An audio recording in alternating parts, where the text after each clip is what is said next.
India में हर 1 minute में 4 लोग हार्ट अटैक एक्सपीरियंस करते हैं, वो भी जानलेवा। पर लोगों ने इस दिल की कभी नहीं सुनी। पूछो क्यों? क्योंकि इन लोगों का एज ग्रुप 30 साल से 50 साल का था। वो चुनौती है heart attack. Heart attack, heart attack, अचानक हार्ट अटैक। ऐसे 8-10 हादसे देखने के बाद लोगों ने बेचारे इस दिल की अब जाके सुनी है। और चूंकि फिट लोगों को भी हार्ट अटैक्स आ रहे हैं, तो कहीं अगला नंबर आपका तो नहीं। डरो मत, ये साइंटिफिक और अवेयरनेस वीडियो है। पर सवाल ये है कि हाल फिलहाल यंग इंडियंस जो हार्ट अटैक से लगातार अपनी जान गंवा रहे हैं, क्या वो कोरोना वैक्सीन की वजह से है? क्या वो जिम जाने की वजह से है? या असलियत कुछ और ही है? और हाँ, What's one thing you would never do as a cardiologist? I would never. Last में इस बारे में भी बात करेंगे।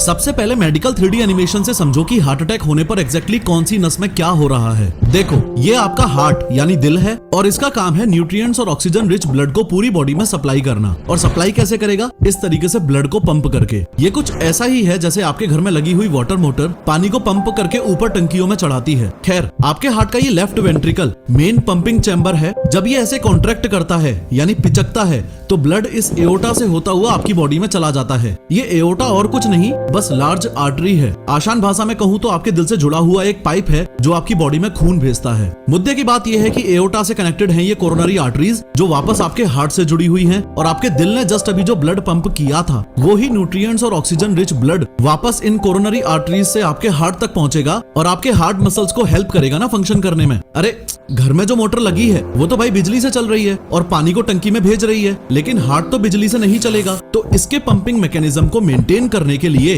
ये ऑक्सीजन और nutrients rich blood in coronary arteries के थ्रू वापस हार्ट की मसल्स को मिल जाता है ताकि दिल धड़कता रहे। इतना समझ आ गया तो अब ये भी समझो कि हार्ट अटैक के टाइम एग्जैक्टली होता क्या है। हार्ट अटैक के समय ये जो कोरोनरी आर्टरीज हैं, ये ब्लॉक हो जाती हैं। बस इनके ब्लॉक होने को ही हार्ट अटैक बोला जाता है, क्योंकि कोरोनरी आर्टरीज बंद हो जाएंगी तो धीरे धीरे हार्ट मसल्स को ऑक्सीजन ना मिलने से हार्ट मर जाएगा। उससे पूरी बॉडी में ब्लड और ऑक्सीजन नहीं पहुंचेगा और इवेंचुअली इंसान की डेथ हो जाएगी। यहाँ तक आपको ये तो समझ आ गया कि पूरी दुनिया में हार्ट अटैक सिर्फ एक कारण की वजह से हो रहा है, जो है एथेरोस्क्लेरोसिस। घबराओ मत, मेडिकल लैंग्वेज में इन आर्टरीज के ब्लॉक होने को ही एथेरोस्क्लेरोसिस बोल दिया जाता है। पर इस वीडियो के टाइटल को मद्देनजर रखते हुए अभी भी हमें ये पता लगाना है कि आजकल यंग इंडियंस में ये आर्टरीज आखिर क्यों ब्लॉक हो रही हैं। देखो, ये आपकी कोरोनरी आर्टरी है, इसमें ये ब्लड फ्लो हो रहा है, लेकिन इंसान की कुछ हरकतों की वजह से यहाँ आर्टरीज की वॉल्स पे ऐसे फैटी सब्सटेंसेस इकट्ठे हो जाते हैं जिसे प्लेक बोलते हैं। इस प्लेक की वजह से आपकी आर्टरीज नैरो हो जाएंगी और आपकी हार्ट मसल्स तक ना के बराबर खून पहुंच पाएगा। हार्ट अटैक के मैकेनिज्म को बेटर समझाने के लिए मैं कुछ रियल लाइफ एग्जांपल्स को साथ लेके चलता हूँ। 10 अगस्त 2022 को कॉमेडियन राजू श्रीवास्तव को जिम में हार्ट अटैक आता है और धीरे धीरे मार्केट में खबर फैल जाती है कि भैया जिम मत जाओ, जिम जाने से तो हार्ट अटैक्स आ रहे हैं। लेकिन क्या इस बात में जरा भी सच्चाई है? नो।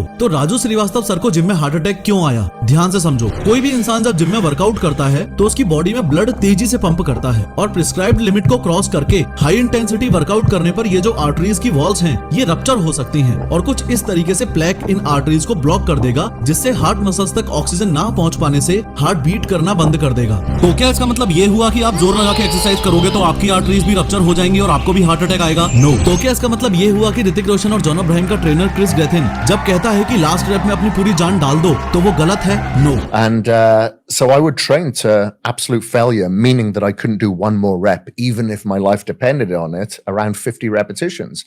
तो क्या इसका मतलब ये हुआ कि मिल्खा सिंह और दारा सिंह को अपना आइडल मान के आप एक्सट्रीम लेवल पर एक्सरसाइज मत करो और छुई मुई की तरह 5-5 के डंबल मार के जिम से वापस आ जाओ? नो। सुनो, ध्यान से समझो इधर हो क्या रहा है। हाल फिलहाल में जितने भी सेलिब्रिटीज हार्ट अटैक से मरे हैं, उनके बारे में हमको बस ये पता है कि वो जिम में थे, एक्सरसाइज कर रहे थे और हार्ट अटैक आ गया। लेकिन क्या हमें ये पता है कि उनके नंबर्स क्या थे, उनका ब्लड प्रेशर क्या था, उनका ब्लड शुगर लेवल क्या था, उनका लिपिड प्रोफाइल क्या था? Obviously not. तो इसका समाधान ये है कि जिम ज्वाइन करने से पहले आपको अपने हार्ट की कंडीशन पता होनी चाहिए। हॉस्पिटल जाओ और एक ईसीजी टेस्ट होता है, उसके माध्यम से अपने हार्ट की चेकिंग कराओ। अगर ईसीजी टेस्ट के बाद डॉक्टर्स आपको बोले कि आपको हार्ट कंडीशन है या फिर जेनेटिकल फैक्टर्स हो, जैसे आपकी फैमिली में किसी को हार्ट अटैक हुआ है, तो मेक श्योर कि आप लिमिट में ही फिजिकल एक्टिविटीज कर रहे हो। सिर्फ फिजिकल एक्टिविटीज ही नहीं, इस केस में आपको हर चीज का ध्यान रखना है। जैसे इस केस में आप जिम जाने से पहले प्री वर्कआउट लेना भी अवॉइड करें। प्री वर्कआउट में कैफीन की मात्रा काफी ज्यादा है और प्रॉब्लम मल्टीप्लाई हो सकती है। अगर आपको हार्ट कंडीशन नहीं है और जेनेटिक प्रॉब्लम भी नहीं है, आप टोटली फिट हो, तो उस केस में भी आपको आपको एक कंडीशन में जिम में हार्ट अटैक आ सकता है और वो है एक दूसरे की होड़ करना।